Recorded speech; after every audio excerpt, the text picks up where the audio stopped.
Hey everybody, Ryan here with Ray's latest. Today we're going to talk about the pitching staff and how it's looked over this series with the Twins, in which the Rays ended up taking two of three in Minnesota.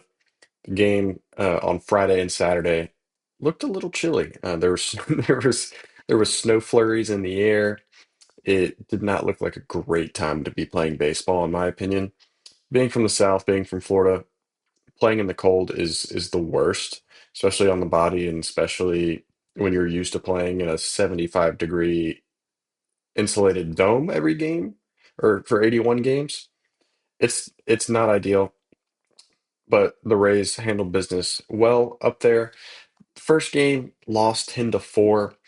Tristan Gray ended up hitting a grand slam in which the Twins scored 7 runs in the bottom of the seventh inning to kind of go up and break this. We had a 3-3 tie. They ended up scoring 7 in the bottom of the seventh inning, led by Kevin Kelly, kind of not having the best of outings in anybody's opinion. Boyle had a great start, five and a third, two earned, 9 Ks, gave up 4 hits. BJ got called up from AAA. He threw two-thirds of an inning, struck out one. And then Kelly threw a third of an inning, gave up 2 hits, 5 earned, and 2 walks with 1K and did all of that in 33 pitches where he only threw 18 strikes, which is kind of in that range of around 50%, which is not good. Gomez he's kind of been the guy for us out of the pen when we're down a lot. Kind of just come in, inning eater kind of guy. 1 and 2 thirds. Gave up a hit, earned run, and a strikeout. So what I saw there from Kevin Kelly was I don't necessarily think that it was more of a just matchup problem with him because once he's been a big guy on just slur, slider, sweeper, just come in and spin sliders the whole time. That's what he's usually kind of done.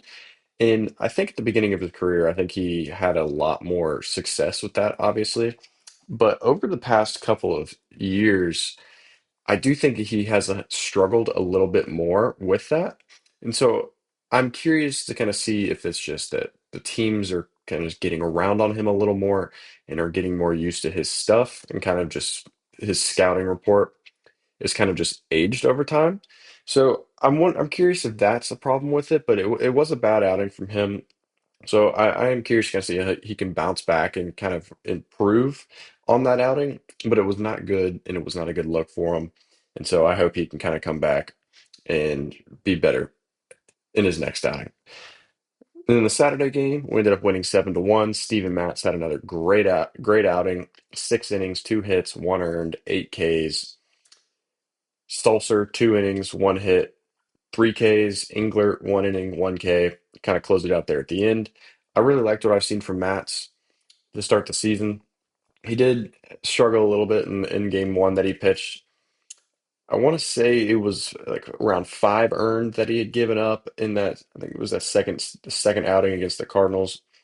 See if I can pull that up here for you real quick. But it was we ended up winning the game that he had pitched in, so it wasn't a bad outing per se from that perspective because we did end up scoring 11 runs in that game. Yeah, so he threw 5 innings, gave up four, struck out two, gave up a homer, but we ended up scoring 11 runs, so it kind of just nullified that questionable start. But if he can go out there and eat innings for us, which is really all that he's going to be doing anyways, and that's what we have him for.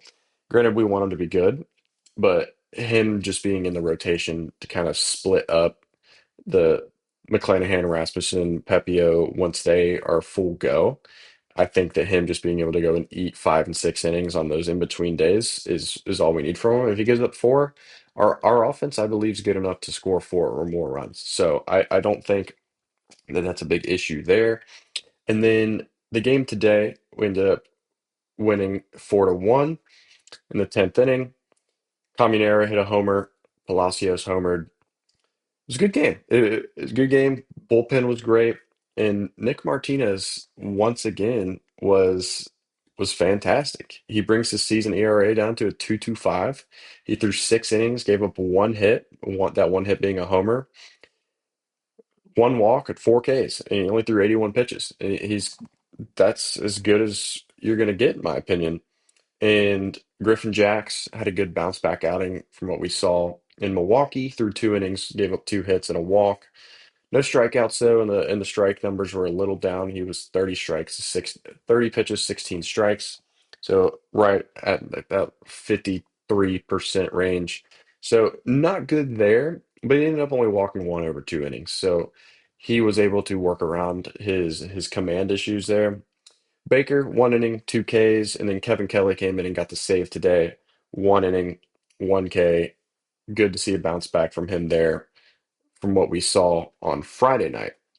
So I think from what I've seen so far, and I'll put up this graphic here that I found, and it's the team bullpen ERA from the first 8 games of the season. This was before today.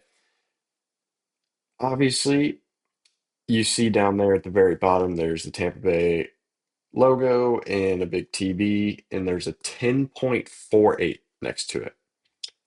That is horrendous. And that's not the whole pitching staff because the starting rotation has been very good in my opinion. The bullpen is just been terrible.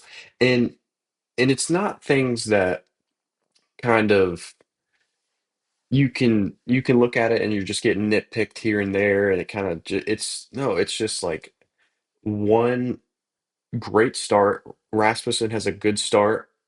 McClanahan has a good start, and then it's a Griffin Jacks comes in or Kevin Kelly comes in and it's just a 7 spot, 6 runs, 7 runs, 8 runs in an inning, and they're not even recording outs. Like that's why the ERA is getting so skyrocketed, is because they're going zero or a third of an inning and giving up 5 earned. That's just going to tank your ERA. And granted, this is team ERA, so you got to get the outs anyways. But our bullpen is giving up more than 10 runs a game in full 9 innings. If our bullpen were to pitch a full 9 innings, we would give up 10 runs. And that is just unacceptable, especially for who the Rays are and kind of how they have molded their franchise and how they've molded kind of their player development surrounding the amount of pitchers that we have that nobody really knows who they are, but they're just unbelievable. Like when I first saw Kevin Kelly pitch, I was like, that slider is moving 5 feet. Like this is an unbelievable pitch. Like where is this guy coming from? The same with Pete Fairbanks. He's the homegrown guy and was just unbelievable in the closer role that we'd put him in. Jason Adam, the same way. And it's just the way that the organization is able to mold, especially relief pitchers, into just being really, really good at what they're supposed to be good at. And in Fairbanks, it's a ride fastball and a slider. Kevin Kelly, it's the sweeper. And Jason Adam had a really good changeup and a weird arm slot, and he worked it very well. And so what I'm seeing with the bullpen now, it's not Rays baseball. And I don't think that the pieces in the pen are bad.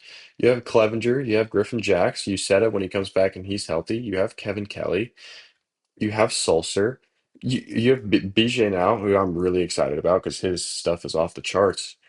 You have the pieces in the pen to be successful, and I mean, you have two guys who played for Team USA and a guy who's supposed to play for the Dominican in your bullpen. So it's not like there's no star players in your pen, they're just not performing well. And Clevenger has barely pitched. Jax has looked terrible. Uceta is still hurt, so he's on his way coming back. It's just not ideal, and it's not what Ray's identity has been, which is you're in a 2-1 game and your starter gets pulled and you just throw in guys that are lights out of the pen. That's what Ray's baseball's always been. And now it's our lineup having to kind of claw our way out of these holes we find ourselves in these middle innings. And so I think if the bullpen, which I believe they've turned it around a little bit over the past couple of days, obviously very short sample size, and it is the Twins we're talking about here. But it is Major League Baseball at the end of the day. They all can hit. And so I was excited what I saw over the last 2 days with them. But kind of finish up here. We do open up our Tropicana Field home opener is going to be today when this video releases against the Chicago Cubs. Shane McClanahan is on the mound, which I think is very fitting.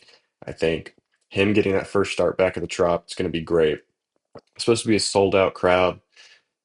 Allegedly, I don't know. I don't believe the upper deck is going to be open at all. And so I'm excited to kind of see how that new party deck area looks out there with the all you can drink and all you can eat stuff.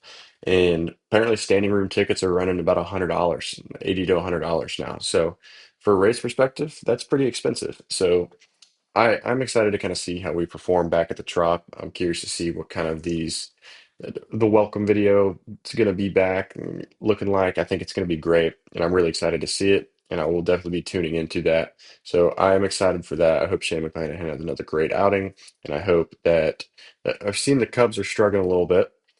So I believe we should be able to win. We are one minus 108, I think is the last thing I saw. And the Cubs were like minus 110. So it's pretty much just a coin flip game for the books perspective. So I'm excited to see it. I think it's going to go great. I think McClanahan's going to have a great outing back at home. But you guys let me know what you guys think about the home opener tomorrow, as well as what you believe this pitching staff and kind of how the bullpen is shaped over the past couple of days, kind of where you see any weaknesses or bright spots in that rotation. But you guys have a good one.